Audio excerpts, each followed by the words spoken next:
भाग 2। ये गंगा की कहानी का पार्ट 2 है। गंगा ने पूर्ण से शादी तो कर ली थी, परंतु वह पूर्ण के साथ खुश नहीं थी।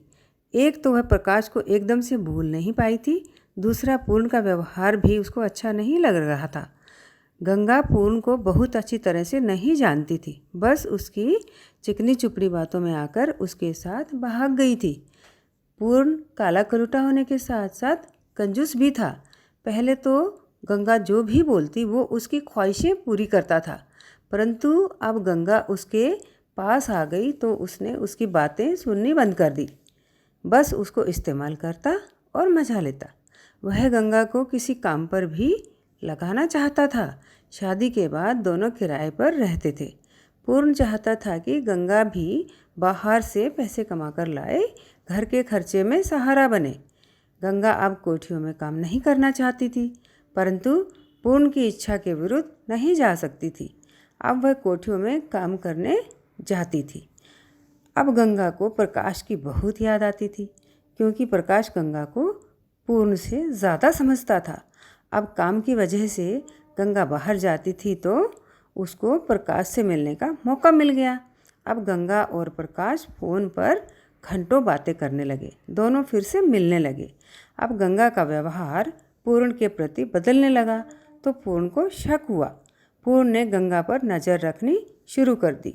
अब पूर्ण जान गया था कि गंगा फिर से प्रकाश से मिलती है। पूर्ण बदसूरत होने के साथ साथ गुंडा भी था। उसके कुछ मवाली दोस्त भी थे। पूर्ण ने उन मवालियों के साथ मिलकर प्रकाश को डराया धमकाया। प्रकाश अनाथ था, इसलिए डर गया। अब वो गंगा से दूर रहने की कोशिश करता था, परंतु गंगा लगातार उसमें दिलचस्पी रखती थी।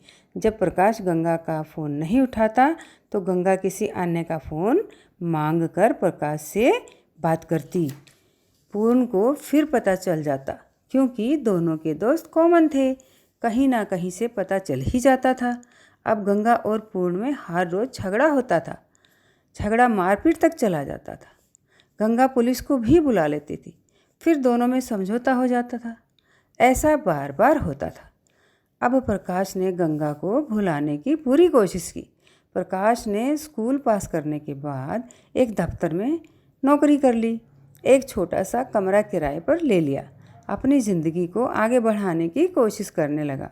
उसने धीरे धीरे घर का सभी सामान जोड़ लिया था, जैसे फ्रिज, बेड, अलमारी, वॉशिंग मशीन वगैरह वगैरह।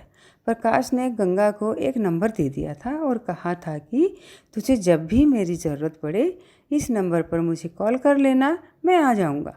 गंगा को प्रकाश का वह नंबर ज़बानी याद था।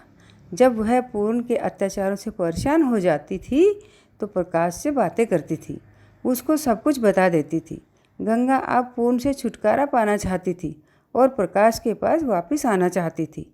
पूर्ण भी किसी सूरत में गंगा को खोना नहीं चाहता था, अतः उसने गंगा की कुछ मांगें माननी शुरू कर दी थी, जिससे गंगा अब शांत रहने लग गई थी। अब वो दोनों साथ ही रहने लग गए थे। झगड़े अब भी दोनों में होते रहते थे।